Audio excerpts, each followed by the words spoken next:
उठो जागो, अगर तुम्हें बिहार पुलिस में भर्ती होना है, क्योंकि बिहार में कांस्टेबल बनने की राह इतनी आसान नहीं जितनी तुम सोच रहे हो। अगर चाहिए वर्दी तो तुम्हें चीते की तरह दौड़ना होगा, अगर चाहिए वर्दी तो तुम्हें कंगारू की तरह कूदना होगा, अगर चाहिए वर्दी तो तुम्हें एक योद्धा की तरह गोला दागना होगा। अपने सपनों के लिए, माँ बाप और अपनों के लिए तुम्हें तपना होगा, तुम्हें सूरज की तरह जलना होगा। तुम क्यों चिंता करते हो परीक्षा की, जब एसएससी मेकर ने जिम्मेदारी ली है तुम्हारी शिक्षा की। बिहार पुलिस की सबसे जबरदस्त तैयारी कराने के लिए एसएससी मेकर लेकर आया है महावीर बैच, जो देता है आपको बिहार पुलिस में 100% सिलेक्शन की गारंटी। तो बिना देरी किए आज ही ज्वाइन करें एसएससी मेकर का महावीर बैच और करें अपने सिलेक्शन को पक्का।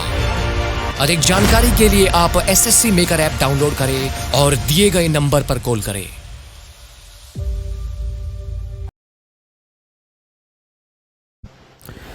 नमस्कार दोस्तों, मैं गुलशन सिंह आप सभी का स्वागत करता हूं एसएससी मेकर में। कैसे हैं आप सभी बच्चे? उम्मीद करता हूं बहुत ही अच्छे होंगे और सभी लोग मन लगा के क्लासेस कर रहे होंगे।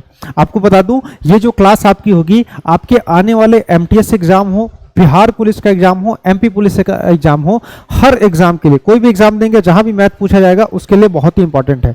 चलिए, तो आज के सेशन को हम लोग स्टार्ट करेंगे। आज का पहला प्रश्न लेंगे। इससे पहले आप सभी के सभी बच्चे एक बार इस क्लास को लाइक कर दीजिएगा और सभी बच्चे एक बार इसका वीडियो को शेयर कर दीजिएगा। आइए, आज का आपका पहला प्रश्न लेते हैं और देखते हैं क्या है आज का आपका पहला प्रश्न। तो ये रहा आपके सामने आज का पहला प्रश्न, ठीक है? ध्यान से देखिएगा।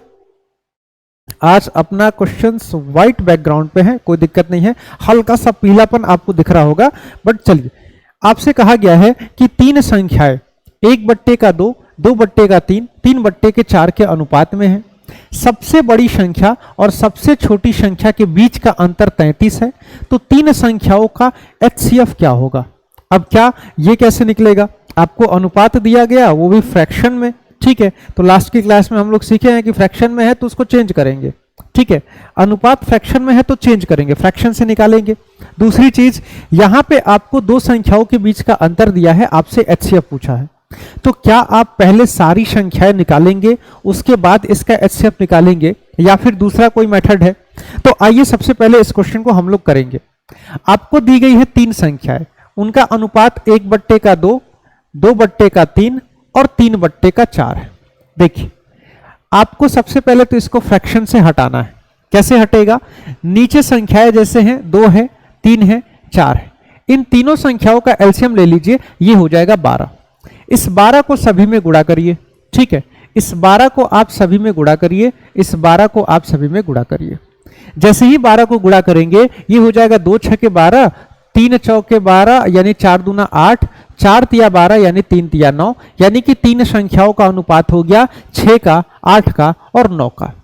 अब आप देखिए, कहा गया है सबसे बड़ी और सबसे छोटी संख्याओं के बीच का अंतर। सबसे बड़ी संख्या 9 रेशियो, सबसे छोटी संख्या 6 रेशियो, अंतर 3 रेशियो का। सबसे बड़ी सबसे छोटी संख्या के बीच का अंतर क्या है? यह है 3 रेशियो का, और क्वेश्चन के हिसाब से यह बराबर है 33 के। 3 रेशियो बराबर 33, तो 1 रेशियो बराबर क्या हो जाएगा? 11 हो जाएगा। 1 रेशियो बराबर क्या हो जाएगा? 11 हो जाएगा। और आपको मैं बताऊं कि यही 11 इसका एचसीएफ होगा। क्या होगा? यही 11 इसका एचसीएफ होगा। रेशियो कैसे आता है? आपसे मैं पूछूंगा रेशियो कैसे आता है? आप कहेंगे सर, हम पहले संख्याओं के बीच में जो भी कॉमन होगा उसको काट देंगे, और जो भी कॉमन कटता है, जो तीनों संख्याओं में कॉमन होता है, वही आपका एचसीएफ होता है, ठीक? ऐसी संख्या जो सब में आ रही हो वही एचसीएफ होगा। अब पहली संख्या को निकालेंगे तो आप 11 गुणे का 6 करेंगे, दूसरी के लिए 11 गुणे का 8 करेंगे, और तीसरी के लिए आप 11 गुणे का 9 करेंगे। यानी ये 11 यहां भी है, ये 11 यहां भी है, ये 11 यहां भी है, तो क्या होगा? यही इसका एचसीएफ होगा। आपको एलसीएम एचसीएफ में भी सिखा रखे हैं, जो संख्या सब में कॉमन कटती है ना, वही उसका एचसीएफ होता है। वही दी गई संख्याओं का क्या होता है? दी गई संख्याओं का एचसीएफ वही होता है, यानी कि एचसीएफ यहां पे ऑप्शन डी 11 हो जाएगा।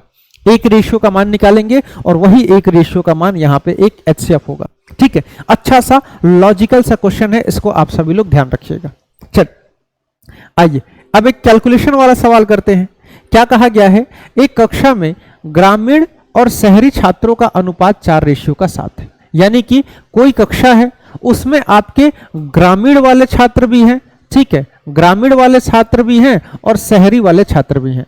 इनका अनुपात क्या है, इनका अनुपात है 4:7।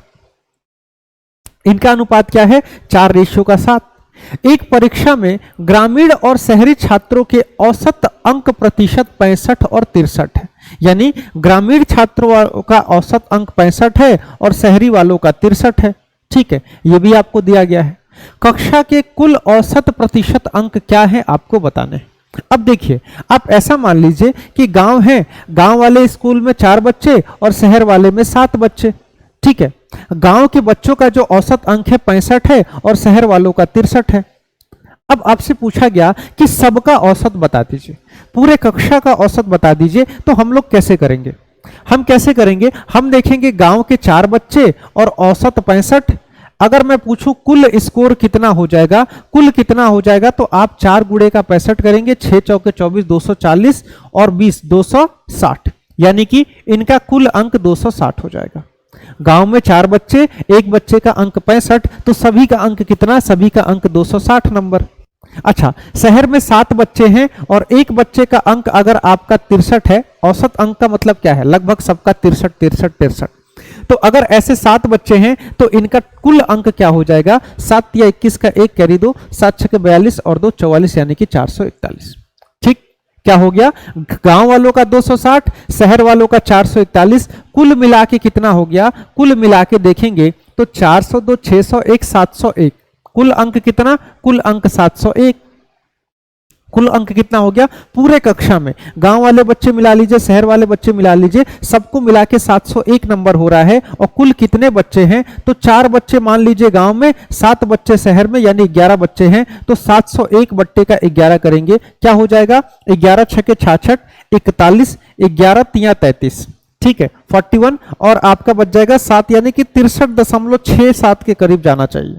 ठीक है, 63.11 छके 66 का 6 कैरी बच गया है 4, 1 11 तिया 33 और 7 11 तिया 33, 7 1 8 बच जाएगा, 11 सते 77, 63.7% के करीब जाएगा। यानी एक ही ऑप्शन दिख रहा है वैसा, ऑप्शन सी 63.7 के अप्रॉक्स जाने वाला है। ऑप्शन सी आपका यहां पे सही जवाब हो जाएगा।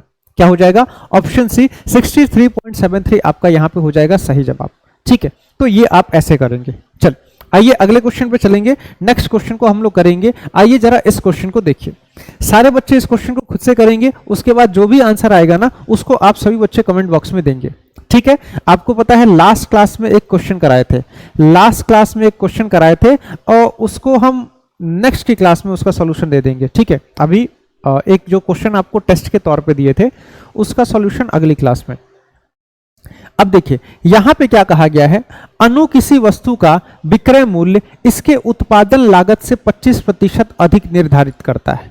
ठीक, क्या हुआ, यहां पे एक अणु है, ठीक, अच्छा कोई वस्तु है उसके पास, मान लीजिए कोई वस्तु है और उसने उसको 100 रुपए में बनाया है। ठीक, तो क्या करेगा, विक्रय मूल्य के लिए उस क्या करेगा, विक्रय मूल्य के लिए उसको 25% ज्यादा पर निर्धारित करेगा। कितने पर, 25% ज्यादा पर निर्धारित करेगा। यानी मान लीजिए 125 रुपया उसका रेट निर्धारित किया। ठीक, इसने एक वस्तु बनाई 100 रुपए की और 25% अधिक पर उसका विक्रय मूल्य इसने निर्धारित किया। आगे बढ़िए, यदि उत्पादन की लागत 20% बढ़ जाती है, यानी अब जो बनाने का खर्च है उसको अगर 20% बढ़ा दिया जाए, यानी अगर 100 रुपए में बनाता था तो अब 20 रुपया और ज्यादा लगेगा बनाने में, तो अब क्रय मूल्य या फिर उसकी लागत मूल्य हो जाएगी 120। और क्वेश्चन में कहा गया एवं विक्रय मूल्य 10% बढ़ा दिया जाए। अब विक्रय मूल्य को 10% बढ़ाइए, तो अगर विक्रय मूल्य 125 है तो इसका 10% क्या हो जाएगा, इसका 10% 12.5 हो जाएगा। तो विक्रय मूल्य कितना हो जाएगा, 137.5 रुपया हो जाएगा। अच्छा, ये सब करने के बाद अब बताइए कि अब उसको कितने का लाभ हो रहा है। अब बताइए कितने का लाभ हो रहा है। आप कहेंगे सर आसान है, 120 में खरीदे हैं, 137.5 यानी कि 17.5 रुपए का प्रॉफिट ले रहे हैं। ठीक, 17.5 का प्रॉफिट किस पे हो रहा है, 120 पे। बस प्रॉफिट का परसेंटेज बता दीजिए, 20 पंजे 20 छके।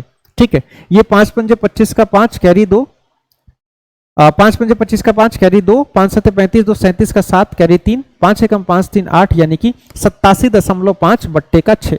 ठीक है, ये कितना हो जाएगा, 6 से काटेंगे 6 एकम 6, 6 चौके 24 और ये हो जाएगा 35 यानी 6 पंजे 30, 14.5 यानी कि आपका ये अप्रॉक्स में देखा जाएगा तो आपसे दशमलव के एक स्थान तक लगभग में पूछा गया है।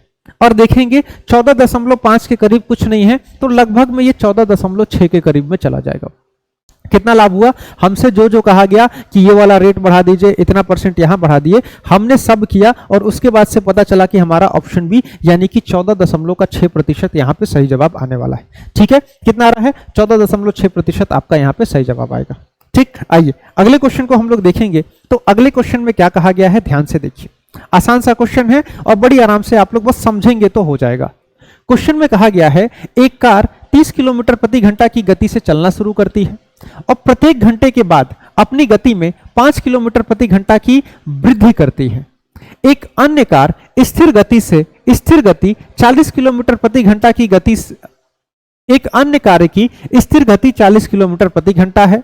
कितने समय में दोनों कारें समान दूरी तय करेंगे। अब देखिए दो तरह की कार है। ठीक, एक कार लगातार 40 की रफ्तार से चल रही है, उसका रफ्तार ना कम हो रहा है ना ज्यादा हो रहा है। और एक कार है जो 30 की रफ्तार से चली, 1 घंटे के बाद 35 हो गया, 1 घंटे के बाद 40 हो गया, 1 घंटे के बाद 45, 1 घंटे के बाद 50, ऐसे हो रहा है। आपसे पूछा गया है आखिर कितने देर के बाद ये दोनों कारें जो हैं, कितने देर के बाद दोनों कारें समान दूरी को तय करेंगी, ये आपसे पूछा गया है।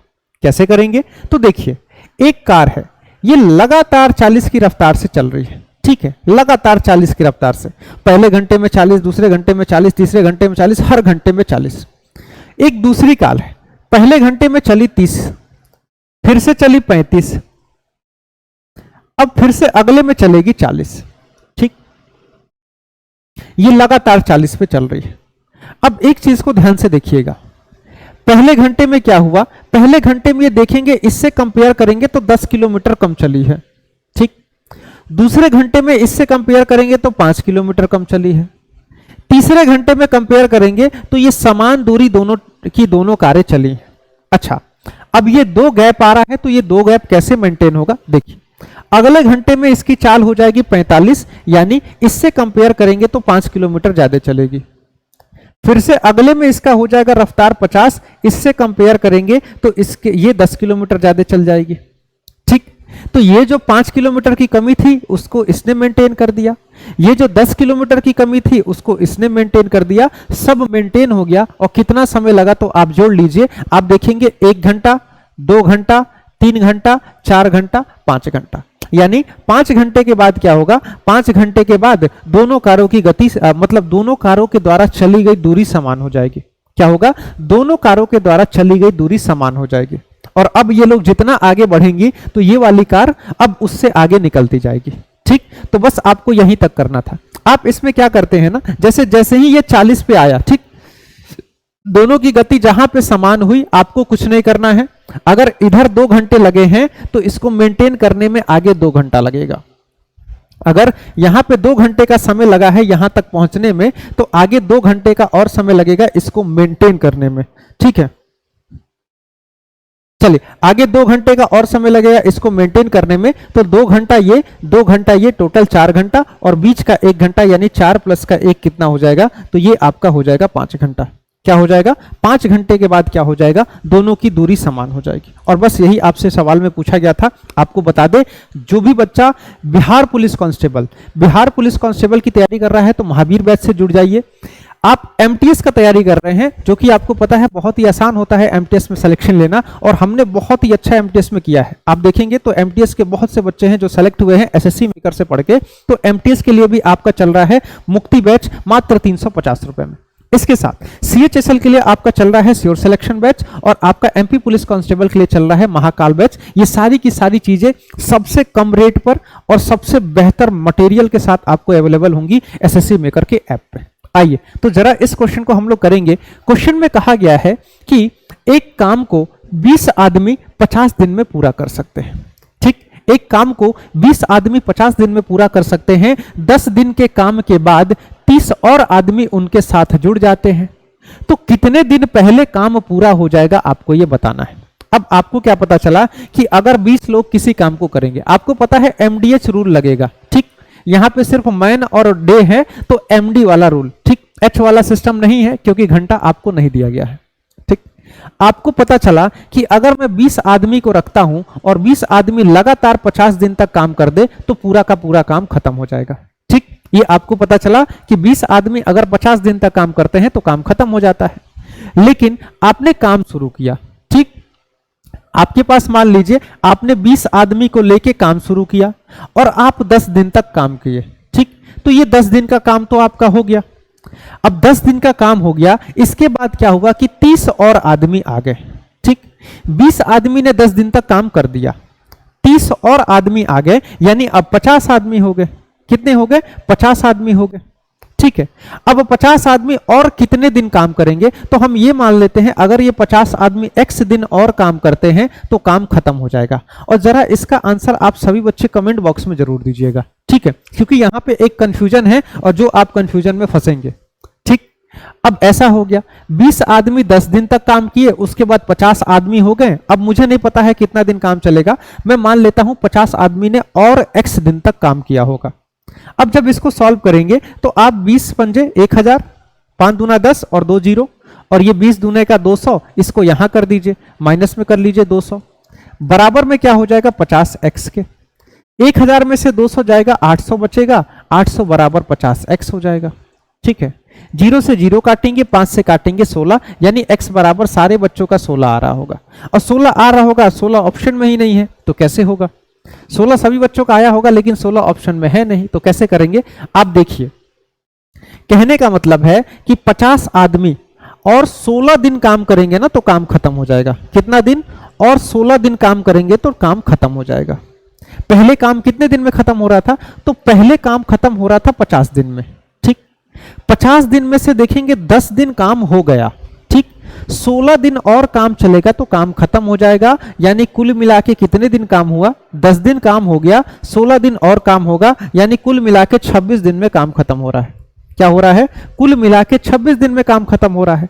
क्वेश्चन में पूछा गया है कितने दिन पहले काम खत्म हो जाएगा, तो कितने दिन पहले? आप कहेंगे सर 50 दिन में काम होने वाला था लेकिन 26 दिन में हो गया, यानी काम तो 24 दिन पहले खत्म हो गया। क्या हुआ? जो काम आपका है ये 24 दिन पहले, यानी कि ऑप्शन सी सही जवाब हो जाएगा। आपका काम 24 दिन पहले खत्म हो जाएगा। कितना दिन पहले खत्म होगा? आपका काम बस ये पूछा गया है कि कितना दिन पहले यहां पे खत्म होने वाला है, ठीक। आइए अगले क्वेश्चन को करेंगे, उससे पहले सभी बच्चे इस क्लास को लाइक कर दीजिएगा। सारे बच्चे क्लास को लाइक कर देंगे। जो भी बच्चे इस चैनल पे नए हैं वो चैनल को सब्सक्राइब करके चैनल से जुड़ जाइएगा। क्वेश्चन में कहा गया है 5x प्लस 2y और रेशियो में 10x प्लस का 3y जो है ये 5 रेशियो के 9 के बराबर है। यानी कि कहने का मतलब है कि अगर ऐसे देखेंगे तो 5x प्लस का 2y और बट्टे में 10x प्लस का 3y, ठीक। ये किसके बराबर है? तो ये आपका 5 बट्टे के 9 के बराबर है। किसके बराबर है? ये आपका 5 बट्टे 9 के बराबर है। आपसे ये वाला मान पूछा गया है, तो ये वाला मान कैसे निकलेगा? अगर मुझे x और y का मान पता चल जाए, मान लीजिए x का मान पता चल गया, y का मान, तो इसको तो आप आराम से निकाल पाएंगे, कुछ भी पूछे निकाल लेंगे। x y कैसे निकलेगा? तो उसके लिए पहले इसको सॉल्व करना होगा। कैसे सॉल्व होगा? इसको यहां 9 पंजे 45x प्लस में इसको यहां 9 दूने 18y, ठीक, बराबर में इसको यहां 5 दहा 50x प्लस में 5 तिया 15y, ठीक। इसको यहां कर लीजिए तो यहां आ जाएगा, तो देखिए 50 है 45 जाएगा तो ये 5x हो जाएगा, और बराबर में क्या हुआ? ये आपका 18 है, 15 आएगा तो 3y हो जाएगा। x बट्टे का y बराबर क्या हो जाएगा? आप कहेंगे सर x बट्टे का y बराबर 3 बट्टे का 5। एक्स वाई पता चल गया, कुछ भी निकाल लीजिए, कोई फर्क नहीं पड़ेगा। एक्स बट्टे का वाई पता है, कुछ भी निकाल लीजिए। अब जैसे आपसे पूछा गया है 2x square plus 3x square Y square, 2x square plus में 3y स्क्वायर और बट्टे में आपका है 4x स्क्वायर प्लस में 9y स्क्वायर, ये आपसे पूछा गया है। क्या हो जाएगा? ये आपका 2x स्क्वायर 2 है, x की वैल्यू आपकी 3 आई है तो 3 का स्क्वायर प्लस में 3y का स्क्वायर, y की वैल्यू 5 है 5 का स्क्वायर बट्टे में 4x स्क्वायर, x की वैल्यू 3 है 3 का स्क्वायर, y स्क्वायर 5 है 5 का स्क्वायर। कितना हो जाएगा? ये 2 गुणे का 3 का स्क्वायर 9 और 3 गुणे का 25 बट्टे में 4 गुणे का 9 प्लस में 9 गुणे का 25, करिए इसको तो 9 दूना 18 प्लस में 75 बट्टे में 9 चौके 36 प्लस में 225 कितना हो जाएगा? ये आपका इसमें जुड़ेगा तो 90 प्लस 3 यानी कि 93 ऊपर, और ये आपका हो जाएगा 30 20 50 250 और 261 कितना हो जाएगा? 261। तो ऊपर तो मेरा 3 से कट रहा है 31 बार में, नीचे भी 3 8 24 3 7 87 बार में, यानी कि 31 बट्टे का 87 यहां पे आंसर आएगा। कितना आएगा? 81 बट्टे का 87। यहां से हमने क्या किया, यहां से हमको x और y पता चल गया, और x और y, x बट्टे का y का मतलब क्या है? ऐसा समझ लीजिए x रेशियो का y लिखा हुआ है क्या? 3 रेशियो का 5। x और y का अनुपात पता है, बस x की जगह पे x का मान, y की जगह पे y का रेशियो रखिए और सॉल्व करिए तो आंसर आ जाएगा आपका यहाँ पे ऑप्शन ए, यानी कि 81 बट्टे का 87 आपका यहाँ पे आ जाएगा सही जवाब। ठीक है, चल इसी के साथ अगले क्वेश्चन पे हम लोग बढ़ेंगे। तो नेक्स्ट क्वेश्चन को हम लोग करेंगे, आपका ये रहा आगे का नेक्स्ट क्वेश्चन। चलिए, तो इस क्वेश्चन को आप सभी लोग करेंगे। इस क्वेश्चन में आपसे कहा गया है ए और बी की वर्तमान आयु का अनुपात आपको यहां पे दिया गया है 7:8 है। एक ए है एक बी है, वर्तमान आयु का अनुपात 7:8 दिया गया है। अब से 6 वर्ष के बाद उनके आयु का अनुपात 8:9 हो जाएगा। आपसे पूछा गया है सी की वर्तमान आयु ए की वर्तमान आयु से 10 वर्ष अधिक है, मतलब सी जो है ए से 10 वर्ष बड़ा है। तो आपसे यहां पे पूछा जा रहा है तो वर्तमान आयु सी की आपसे पूछा जा रहा है, तो सी की वर्तमान आयु क्या है? आपसे यहां पे सी की आयु पूछी गई है। कैसे होगा? आपको जैसे देखिए एक ए है और एक यहां पे बी है, ठीक, इनके आयु का अनुपात आपको 7:8 दिया गया है। ठीक है, अच्छा एक चीज यहां पे आप देखेंगे, ये 6 वर्ष के बाद 8:9 हो जा रहा है। कब? यहां से यहां 6 वर्ष के बाद कितना दिन हो रहा है? 6 वर्ष के बाद इनके आयु का अनुपात यहां पे कितना हो जा रहा है? 8:9। अब एक चीज यहां पे देखेंगे, रेशियो में यहां पे 1 की बढ़त, रेशियो में यहां पे 1 की बढ़त, दोनों जगह 1-1 की बढ़त हो रही है, और वर्ष में 6 वर्ष बढ़ रहा है। ये भी 6 वर्ष बढ़ रहा है, ये भी 6 वर्ष बढ़ रहा है, यानी ये जो आपका रेशियो है ना, ये रेशियो पहले से ही बैलेंस है। बैलेंस है कैसे? आप कहेंगे सर यहां से यहां 1 रेशियो, यहां से यहां 1 रेशियो, और दोनों जगह 6 वर्ष बढ़ा, तो 1 रेशियो बराबर क्या हो जाएगा? 6 वर्ष। क्या हो गया? 1 रेशियो बराबर 6 वर्ष। तो अगर वर्तमान आयु की बात करें तो ए की वर्तमान आयु क्या हो जाएगी? ए रेशियो 6 वर्ष, तो 7:6 सके 42, 8:8 सके 48, यानी ए की आयु है आपकी 42 वर्ष और बी की आयु है आपकी 48 वर्ष। ए कितना बड़ा है? ए 42 साल का, बी 48 साल का है। क्वेश्चन में पूछा गया है कि सी की आयु क्या होगी, और कहा गया है कि जो सी है ए से 10 वर्ष बड़ा है, जो सी है ये ए से 10 वर्ष बड़ा है। तो अगर ए मान लीजिए 42 साल का है तो सी कितने का हो जाएगा? बिल्कुल आराम से 42 में 10 जोड़ देंगे तो 42 प्लस का 10 यानी कि ऑप्शन बी 52 साल का हो जाएगा। कितने का हो जाएगा? तो आप कहेंगे सी की आयु हो जाएगी आपकी 52 साल। आसान सा सवाल था, एज का सवाल था आपका, रेशियो प्लस एज। ठीक है, कितना हो जाएगा? आपकी सी की आयु यहां पे हो जाएगी 52 साल। ठीक है, चल आइए जरा इस क्वेश्चन को आप सारे बच्चे करेंगे। आसान सा क्वेश्चन है ये भी, सारे क्वेश्चन आपके आसान होते हैं कब? जब आप उसको कर लेंगे। ठीक है, कर लेंगे तो आसान है, और नहीं कर पाए तो टफ है। अब जैसे देखिए एक एक स्टेप बाय स्टेप चलिएगा, कभी भी क्वेश्चन बड़ा हो ना तो उसको एक एक स्टेप में सॉल्व किया करिए। इस क्वेश्चन में कहा गया है एक भिन्न का अंश हर्ष की अपेक्षा में 3 अधिक है। ठीक, क्या है? एक भिन्न है, और भिन्न का जो अंश है ये हर से 3 अधिक है। अगर हम हर को x मान ले तो x क्या होगा? हर को x मान ले तो अंश आपका x प्लस का 3 हो जाएगा। अगर हर को x मान लेंगे तो जो आपका अंश होगा ये हर से 3 बड़ा हो जाएगा, x प्लस का 3 हो जाएगा। ठीक, अच्छा, और जब 5 को अंश में जोड़ा जाता है और 2 को हर में से घटाया जाता है तो भिन्न 8/3 हो जाता है। सबसे पहले हमने ये माना कि हमारा ये भिन्न है। ठीक, हमारा भिन्न क्या है? ये हमारा भिन्न है। ठीक है, हमने ये माना कि ये हमारा भिन्न है। अब जो कहा गया है वो करिए। अब जैसे आपका ये अंश हो गया ऊपर वाला और हर हो गया नीचे वाला, न्यूमरेटर डिनोमिनेटर, न्यूमरेटर डिनोमिनेटर। कहा गया है जब 5 को अंश में जोड़ा जाए, यानी जब आप अंश में 5 को जोड़ेंगे और 2 हर में से घटा लेंगे, अंश में 5 जोड़िए, हर में से 2 घटा लीजिए। अगर आप ऐसा करते हैं तो आपका भिन्न 8/3 हो जाएगा।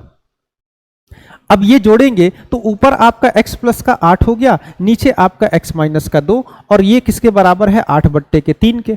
इसको यहां गुणा करिए, इसको यहां गुणा करिए, क्या हो जाएगा 3x प्लस का 24 बराबर 8x माइनस का 16।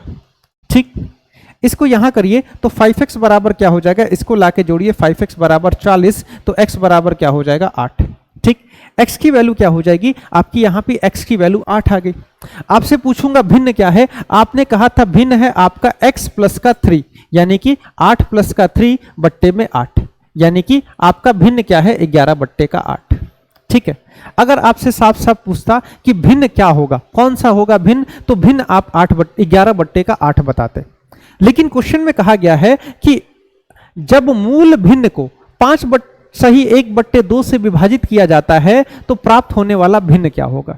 ठीक, अब आपसे यहां पे मूल भिन्न इस वजह से नहीं पूछा है कि आप गो थ्रू ऑप्शन कर देते, आप तुरंत ऑप्शन से इसको सॉल्व कर देते अगर आपसे मूल भिन्न पूछ देता। अब क्वेश्चन में कहा गया है कि 5 सही 1/2 का मतलब क्या है, 5 दूने का 10 और 10 प्लस का 1 यानी कि 11/2। क्वेश्चन में कहा है कि अगर आप इस भिन्न को 11/2 से भाग दे दे, किससे 11/2 से भाग दे दे, तो क्या बचेगा, तो क्या बचेगा बताइए। ये हो गया 11/8, ये 11 नीचे रहेगा, ये 2 ऊपर चला जाएगा, 11 से 11 और 2 से 8 काटेंगे तो आपका यहाँ पे 1/4 बच जाएगा। क्या हो जाएगा आपका यहाँ पे ऑप्शन बी, यानी कि लास्ट में 1/4 आपके पास बचेगा, ऑप्शन बी 1/4 आपका यहाँ पे सही जवाब हो जाएगा। ठीक है, फाइनल क्या बचा है, तो आप कहेंगे सर फाइनल ऑप्शन भी 1/4 आपके पास यहाँ पे बचा हुआ है। ठीक है, चल तो इसी के साथ आगे बढ़ेंगे, अगले क्वेश्चन को हम लोग देखेंगे। अगले क्वेश्चन में आपसे क्या कहा गया है, तो देखिए अगला क्वेश्चन आपसे कहा गया है 800 रुपए की राशि है, अर्धवार्षिक रूप से चक्रवृद्धि ब्याज होने वाली 30% वार्षिक ब्याज दर पर कितने वर्षों में 1216.7 हो जाएगी, आपको ये बताना है। अब क्या है, आप यहाँ पे मूलधन रखे हैं, आप मूलधन रखे हैं 800 रुपए, आपको बताना है कितने वर्ष में ये 1216.7 हो जाएगी। क्या मिश्रधन इसका 1216.7 हो जाएगा। ठीक है, तो इस क्वेश्चन को कैसे करेंगे, देखिए यहाँ पे ब्याज की दर जो है ना, वार्षिक ब्याज की दर 30% है। क्या वार्षिक ब्याज की दर आपकी यहाँ पे 30% है। अगर मैं छमाही की बात करूं तो 6 महीने में आपको पता है आधा कर देंगे, तो छमाही वार्षिक दर आपकी 15% हो जाएगी, सॉरी छमाही ब्याज दर 15% हो जाएगा। 15% को आप ऐसे भी लिख सकते हैं 3/20, 15/100 करेंगे, 5 या 15, 5 20 100, 3/20 हो जाएगा। यानी कि अगर हम लोग 20 रुपया रखेंगे तो इस पे 3 रुपए का ब्याज मिलेगा और ये बढ़ के आपका ऐसे 23 रुपया हो जाएगा। आपको पता है हम लोग क्वेश्चन को कैसे करते हैं, हम लोग मूलधन और मिश्रधन का रेशियो ले लेते हैं। मूलधन और मिश्रधन का रेशियो ले लेंगे तो आप क्या करिए ना, यहां पॉइंट हटाने के लिए अगर दोनों साइड 10 से गुणा करें तो ये 8000 हो जाएगा और ये हमारा 1:167 हो जाएगा। ठीक, ये हमारा मूलधन और मिश्रधन का रेशियो। ठीक है, और अगर ब्याज दर के हिसाब से देखूं तो ब्याज दर के हिसाब से अगर मैं 20 रुपया रखूंगा तो 1 साल में बढ़ के ये 23 रुपया हो जाएगा। अब मुझे ये देखना है कि आखिर कितने साल में 8000 रुपया बढ़ के 12,167 हो जाएगा। तो इसके लिए क्या करेंगे, आपको मैंने सिखा रखा है, एक एक करके पावर लगाइए। पावर 1 पे है, पावर 2 लगा के देखिए तो ये हो जाएगा 20 का पावर 2 यानी कि ये हो जाएगा 400 और 23 का पावर 2 यानी कि ये हो जाएगा 529। तो ये तो आ नहीं रहा है, यानी कि 2 पावर पे नहीं होगा। ठीक, अच्छा पावर को 3 करके देखिए तो 20 का पावर आपका यहां पे हो जाएगा कितना 8000 और 23 का पावर कितना होता है। तो अगर आपको पता होता क्यूब के बारे में तो तुरंत आप लोग बता देते, क्या कि 8000 और ये आपका 12,167 हो जाता। यानी आपकी n की वैल्यू क्या हो गई, n बराबर आपका यहां पे 3 हो गया। ठीक है, अगर यहां पे ब्याज का कैलकुलेशन वार्षिक हो रहा होता तो हम साफ साफ कहते कि 3 वर्ष का समय लगेगा। क्यों, क्योंकि n बराबर 3 है तो 3 वर्ष का समय लगेगा। लेकिन यहां पे ब्याज 3 बार कैलकुलेट किया गया है, यहां पे जो ब्याज है ब्याज का कैलकुलेशन 3 बार हुआ है। ठीक, कैसे 3 बार हुआ है, एक बार 6 महीने पर, फिर से एक बार 6 महीने पर, फिर से एक बार 6 महीने पे, तो इसीलिए n की वैल्यू 3 आई है।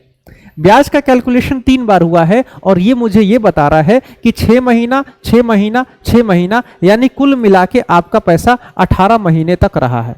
ठीक, कितना समय लगा है? 18 महीना कहिए या फिर ऐसा कहिए कि 1.5 वर्ष का समय लगा है।